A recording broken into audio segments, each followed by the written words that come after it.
Hello दोस्तों, आपका बहुत-बहुत स्वागत है। हम बात करेंगे ऑर्गन ट्रांसप्लांटेशन की। तो ऑर्गन ट्रांसप्लांटेशन में ख़ास तौर से जैसे कि किडनी का ट्रांसप्लांटेशन किया गया है, तो किडनी ट्रांसप्लांट की गई, एक व्यक्ति से निकाल के दूसरे में लगाई गई। अगर किडनी पूरा फ़ेल हो जाती है, तो किडनी को ट्रांसप्लांट करना पड़ता है।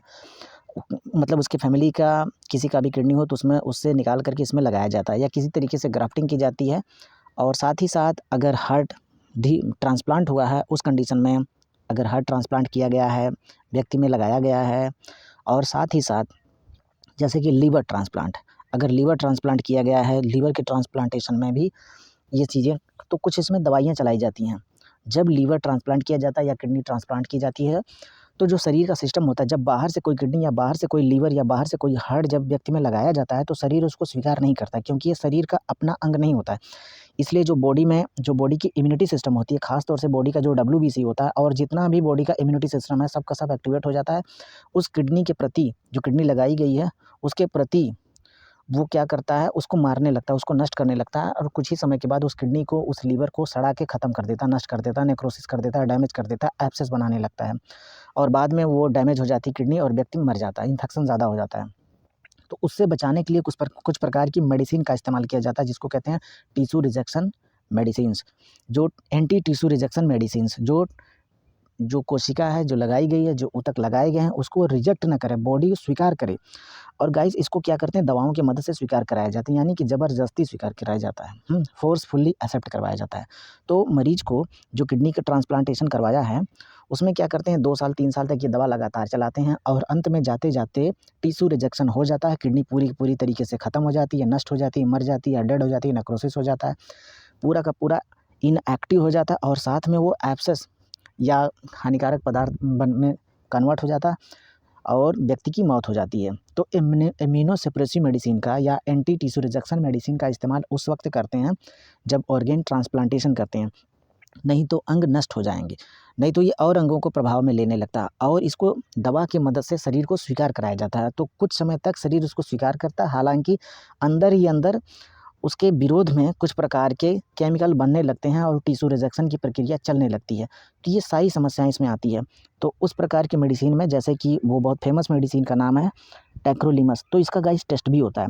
हालाँकि अगर इसको ज़्यादा खिला देंगे, इसका डोज़ ज़्यादा दे देंगे तो ये नुकसान करता है, अगर इसका डोज़ कम रहेगा तो ये इफ़ेक्ट ही नहीं करता। अगर इसका डोज़ मीडियम में रहता है, बीच में रहता है तो ये काफ़ी इफ़ेक्टेबल होता है।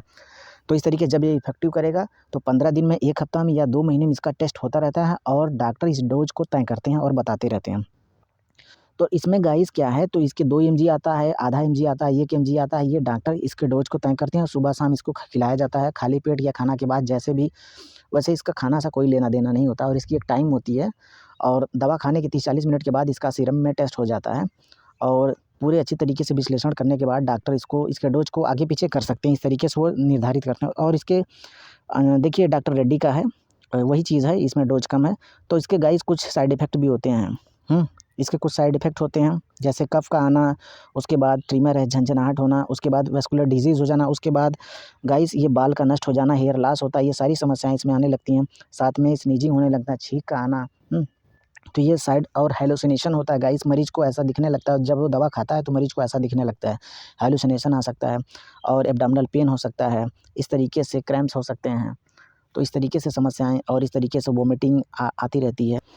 तो गाइस इस तरीके से कुछ इसके माइनर सिम्पटम आते हैं, माइनर इसके साइड इफ़ेक्ट होते हैं, हालाँकि ये बहुत खतरनाक नहीं होता है, लेकिन डॉक्टर से कंसल्ट करते रहते हैं, तो इस तरीके की समस्याएँ आती रहती हैं, ब्लोटिंग हो जाता है और इस तरीके से नींद का ना आना, इनसोम्निया का हो जाना, है ना? इस तरीके से वेट गेन हो जाना, तो इस तरीके से समस्या आती रहती है, डिप्रेशन हो जाता है, कन्फ्यूज़न ब्रेन में बना रहता है, तो ये सारी समस्याएँ ने साथ में इचिंग होती है, खुजली होती रहती है और एक्ने हो जाता है, मुहासे होने लगते हैं पेशेंट को, रैशेज़ निकलने लगते हैं बॉडी पे, स्किन पे। तो इस तरीके से कुछ माइनर एडवर्स इफ़ेक्ट होते हैं, जिससे घबराने की ज़रूरत नहीं है। उसके बाद जो जीभ होती है उसमें इन्फ्लेमेशन हो सकते हैं, तो ये कोई बहुत बड़ा साइड इफ़ेक्ट नहीं होता है, ये हानिकारक भी नहीं होता है। जब डॉक्टर को बताएँगे तो डॉक्टर डोज़ को चेक कराएगा, सीरम में चेक करेगा, उसके बाद डोज़ को वो आगे-पीछे कर सकते हैं वो, है ना? तो इस तरीके से उसमें तो गाइस उसके साथ इस मेडिसिन का भी इस्तेमाल करते हैं, ये भी काफ़ी पॉपुलर मेडिसिन उसके साथ ये चलती है। हालाँकि ऐसा भी हो सकता है डॉक्टर इसको सेपरेट से चला दें, उसको बंद करके इसको चलाएँ या दोनों को चला सकते हैं या कभी-कभी 3-3 4-4 इम्यूनोसप्रेसिव मेडिसिन का इस्तेमाल करते हैं, वो जैसे कंडीशन देखते हैं। तो इसका नाम है, ये भी काफ़ी फ़ेमस दवा है, माइकोफेनोलेट और मोफ्टिल। तो ये 500 की एमजी में है और हालांकि ये मतलब इसका डोज भी वो आगे पीछे करते हैं, जैसा कि देखते हैं वो सुबह शाम इसको चला सकते हैं या उसको एक समय में एक टाइम दे सकते हैं, तो जैसा वो कंडीशन देखते हैं वो इस तरीके से वो करते रहते हैं। तो इसके भी कई तरीके के एडवर्स इफेक्ट आते हैं और ये अलग कंपनी का है, वही चीज़ है, माइक्लोफेनोलेट है, मफ्टिल। और इसके भी वजह से गैस्ट्रिटाइटिस होता है पेशेंट में, ऐसा हो सकता है उसके गैस्ट्रिक सिस्टम में। तो ये माइनर साइड इफ़ेक्ट होते हैं और साथ ही साथ गाइस इसमें वोमिटिंग, डायरिया, ये सारी कंडीशन इसमें भी हो सकती हैं और इसमें ब्लड प्रेशर कम या ज़्यादा ऐसा हो सकता है ना? तो इसमें बीपी का ऊपर या नीचे होना कोई बहुत बड़ी बात नहीं है, ऐसा होता रहता है और ऐसा होता भी है। और गाइस इसमें मेंटल कन्फ्यूज़न भी बना रहता है ना? और साथ में इसमें स्किन कैंसर भी इसकी वजह से हो जाता है। इसके जो बड़े साइड इफ़ेक्ट हैं जिसकी वजह से स्किन कैंसर भी हो सकता है बॉडी में, ऐसा कई बार देखा गया है, स्टडी में देखा गया है। जैसे कि यहाँ पे स्क्वेमस सेल कार्सिनोमा है, डेवलप हो गया है, या मेलानोमा डेवलप हो गया है, या बेसल सेल कार्सिनोमा डेवलप हो गया है। तो इस तरीके से कैंसर सेल डेवलप हो जाते हैं जो स्किन कैंसर होते हैं। तो नॉर्मली इसमें ऐसा हो सकता है, एडवर्स इफ़ेक्ट में इसके आता है। और साथ ही साथ कई और तरीके के भी इफ़ेक्ट इसमें आते हैं। गाइस इसमें रैशन आ सकते हैं इस तरीके से और साथ में इसमें रेस्पिरेटरी बीमारी भी आ जाती है, जैसे कि निमोनिया है ना? तो लोअर लोअर जो लंग का लोअर सिस्टम है उसमें निमोनिया हो गया है, तो इस तरीके से भी सिम्पटम इसमें आते रहते हैं। और साथ में एनीमिया भी हो सकता है, ये नॉर्मल पोजीशन है और ये एनीमिया वाला पोजीशन है। तो इस तरीके से इसमें प्रॉब्लम आती है और एगिटेशन भी पेशेंट में हो सकता है। हाँ, इसके जो माइनर साइड इफ़ेक्ट में उसमें एगिटेशन भी है। जब व्यक्ति जो इम्यूनोसप्रेसिव मेडिसिन 2-2, 3-3, 4-4 मेडिसिन खा रहा है तो उसमें एगिटेशन या ऐसी एब्नॉर्मलिटी या इस तरीके से एडवर्स इफ़ेक्ट उसमें माइनर एडवर्स इफ़ेक्ट इसमें आते रहते हैं। तो इस तरीके से ये होता है।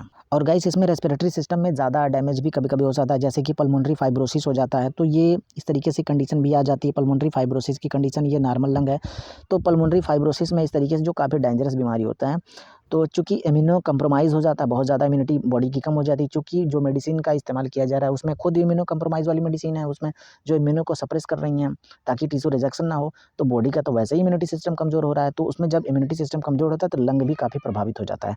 तो पल्मोनरी फाइब्रोसिस काफ़ी कॉमन हो सकता है, एडवर्स इफ़ेक्ट में इसके आता है। तो गाइस इस तरीके से है, तो मतलब कि कई तरीके की इम्यूनोसप्रेसिव मेडिसिन का इस्तेमाल किया जाता है और या कह सकते हैं कि एंटी टिश्यू रिजेक्शन मेडिसिन का इस्तेमाल किया जाता है जब ऑर्गन का ट्रांसप्लांट करवाया जाता है या जब बड़े प्रकार की ग्राफ्टिंग कराए जाते हैं। बॉडी में कोई बाहर से काट के जब अंग डाले जाते हैं या कोई भी पार्ट डाला जाता है जो बड़ा हो, मेजर हो, तो बॉडी जनरली उसको एक्सेप्ट नहीं करता, लेकिन मेडिसिन की मदद से उसको एक्सेप्टेबल करवाया जाता है ज़बरदस्ती।